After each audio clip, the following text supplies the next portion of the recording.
ထိုင်းနိုင်ငံရေးကြီးကျယ်မှာရွှေတကုံဖျားနဲ့မြမသီလာရှင်ဝတ်စုံကိုဟာသားလို့ဖြစ်ကြောင်းပြမှန်ထွက်ပေါ်လာ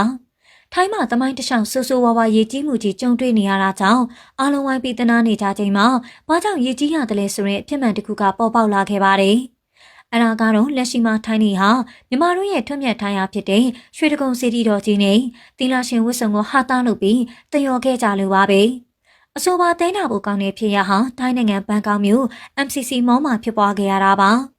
ဖြစ်စဉ်သေးစိမ်အောင်နှစ်စဉ် LGBTQ တွေအတွက်ကျင်းပါတယ် Miss ACTC ပြိုင်ပွဲမှာထိုင်းမင်းမရှာတူကရွှေတကုံစီတီတော်ပုံကိုပရင်ထုံသီလရှင်ဝတ်စုံကိုအတွင်းကြီးလုံဝက်ကမျက်နှာပြောင်ခဲ့တာဖြစ်ပါတယ်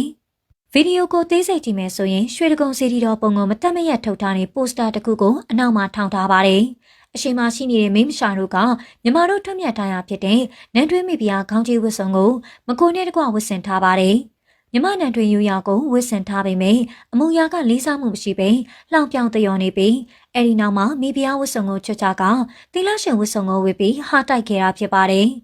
အဆိုးဆုံးကတော့အနောက်ကရွှေတကုံစီတီတော်ရဲ့ပုံတော်ကိုမလီစားပဲဆွဲလဲခြင်းလှောင်ပြောင်ရှိမောခြင်းပြုလုပ်ခဲ့တာပါ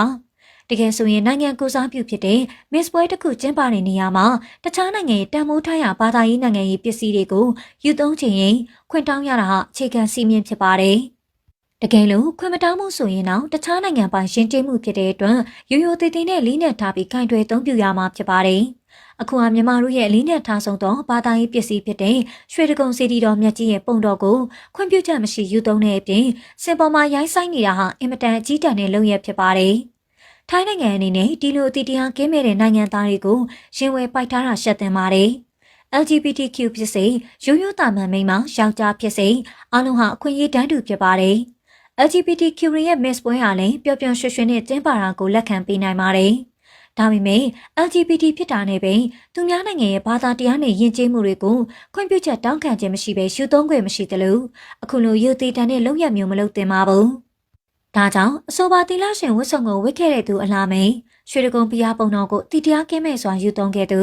National Director နဲ့တကွဒီလိုဝတ်စုံနဲ့ဖျော်ဖြေမှုကိုချပြခွင့်ပေးခဲ့တဲ့ Miss ACTC အဖွဲ့စီကိုပါထိမ့်သိမ်းမေးမြန်းမှုတွေပြုလုပ်ဖို့လိုအပ်နေပါတယ်။လက်ရှိမှာဆိုပါမသိတော်တဲ့ဗီဒီယိုဖိုင်ဟာအွန်လိုင်းမှာရှိန်ဟုန်ကောင်းကောင်းနဲ့ပြန့်နှံ့နေပြီးနိုင်ငံတကာကလည်းမြမယဉ်ကျေးမှုကိုရှိစေအပြင်ရှုမြင်နေကြတဲ့အတွက်အမြန်ဖြည့်ရှင်းတဲ့ကိစ္စဖြစ်ပါတယ်။ကြည့်ရှုသူတွေကတရားဆိုရင်ထိုင်းလိုအာရှမှာဖွံ့ဖြိုးဖို့ကြိုးစားနေတဲ့နိုင်ငံကထိုင်းနိုင်ငံသားတွေကဒီလိုအရှက်တရားကင်းမိတာမြင်ရတော့အံ့ဩမိပါတယ်။အခြားနိုင်ငံရဲ့ဘာသာတရားနဲ့ယဉ်ကျေးမှုကိုလှောင်ရည်စရာလုပ်တာဟာအင်မတန်ရှက်ဖို့ကောင်းတဲ့ကိစ္စပါ။သက်ဆိုင်ရာကနေအရေးယူဖို့လိုအပ်ပြီးမြန်မာနိုင်ငံသားတွေကိုလည်းထုတ်ပြန်စာ